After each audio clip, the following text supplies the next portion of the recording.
আচ্ছা ভাই, বাংলাদেশ জাতীয় ক্রিকেট বোর্ড তারা কাদেরকে টিম রেখেছে যারা 100 আনতে পারে না?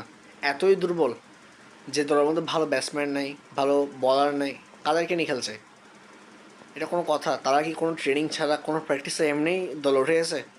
তারা যদি আসলে কোনো ট্রেনিং বা কোনো প্র্যাকটিস করে থাকতো তাহলে কি তাদের 100 রানও উঠতো না? এতই তারা দুর্বল কেন? বাংলাদেশ ক্রিকেট বোর্ড থেকে কি টাকা কম যে তাদেরকে ভালো ট্রেনিং দিতে পারতেছে না? আচ্ছা, একটা বিষয়, আফগানিস্তানের সাথে তারা দুটা ম্যাচ হেরে গেছে, ঠিক আছে, মানা গেল যে তারা হেরে গেছে, তারা হয়তো নসিবে নাই।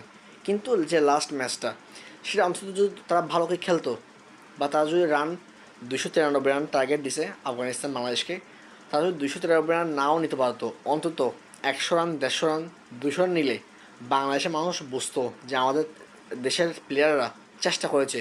কিন্তু কই, মাত্র 93 রানে অল উইকেট।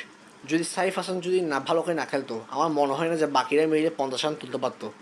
তো বাংলাদেশ ক্রিকেট বোর্ডের উচিত যে প্লেয়ারগুলোকে হয়তো চেঞ্জ করেন, না হলে এদেরকে আরও ভালো করে প্র্যাকটিস করে তারপর মাঠে নামান। শুধু শুধু দেশের মানুষকে হতাশ করেন না আপনারা।